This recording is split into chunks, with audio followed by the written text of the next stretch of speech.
That's all trip இது ஒரு auto மற்றும் கேப் புக்கிங் ஆப். சின்ன டவுன்களுக்கு விசேஷம், கோயில், குளம்னு டூர் போறவங்க ஆட்டோ கேப் கிடைக்காம ரொம்ப கஷ்டப்படுவாங்க. அவங்களுக்கு இந்த ஆப் ரொம்ப பிரயோஜனமா இருக்கும். கீழே டிஸ்கிரிப்ஷன்ல இருக்க லிங்கை கிளிக் பண்ணி தட்ஸ் ஆல் ட்ரிப்பை டவுன்லோட் பண்ணி. புதுக்கோட்டை மாவட்டம் ஆலங்குடி அருகே பேருந்தில் இருந்து தவறி விழுந்து 10ஆம் வகுப்பு மாணவன் உயிரிழந்த சம்பவம் சோகத்தை ஏற்படுத்தியுள்ளது. இது குறித்த கூடுதல் விவரங்களை நமது செய்தியாளர் அரவிந்த் வழங்க கேட்கலாம். வணக்கம் அரவிந்த். பேருந்திலிருந்து மாணவன் எப்படி தவறி விழுந்ததாக கூறப்படுகிறது? காவல்துறையினருடைய தரப்புல என்ன மாதிரியான தகவல்கள் கிடைத்திருக்கிறது? விவரங்களை சொல்லுங்க. வணக்கம் கவிப்பிரியா. ஆலங்குடி அருகே 10ஆம் வகுப்பு சிறப்பு வகுப்புக்காக அதிகாலையிலேயே பள்ளிக்கு கிளம்பி சென்ற மாணவன் பேருந்துல தவறி விழுந்தது இங்க பெரும் சோகத்தை ஏற்படுத்தியுள்ளது. அதாவது புதுக்கோட்டை மாவட்டம் ஆலங்குடியில் உள்ள வஉசி தெருவை சேர்ந்தவர் அழகர் என்பவர் தண்ணிக்கான் பிசினஸ் இருந்தாரு. இவரோட பையன் தான் 14 வயசான புவியரசன். இவர் வழக்கம் போல பள்ளிக்கு 8 மணிக்கு அதிகாலை ஆலங்குடி அருகே உள்ள வேங்கடக்குளம் அரசு உதவி பெறும் பள்ளியில 10ஆம் வகுப்பு படித்ததால் இவருக்கு இந்த சிறப்பு வகுப்பு இருக்கனால அதிகாலையிலே கிளம்பி 8 மணிக்கெல்லாம் பேருந்துல கிளம்பி போயிருக்கும் போது போகும் வழியில் குப்பவடி என்ற பகுதியில் பேருந்து அதிவேகமாக வளைந்தது. இப்ப அந்த மாணவன் படிக்கட்டின் ஓரமாக நின்று கொண்டு பயணம் செய்தது.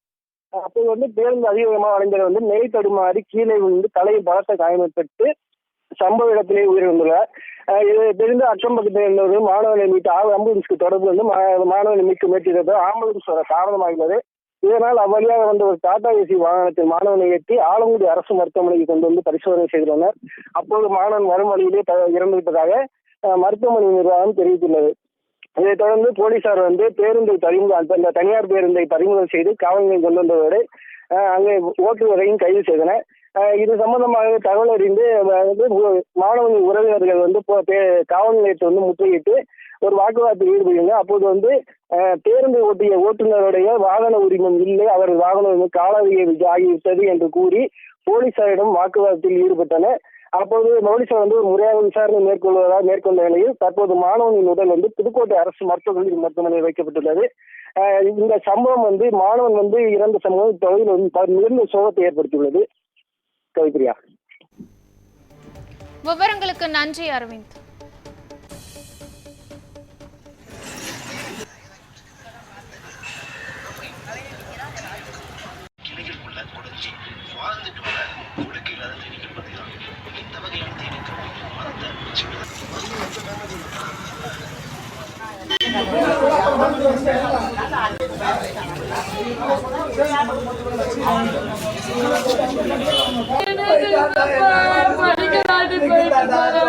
படிக்க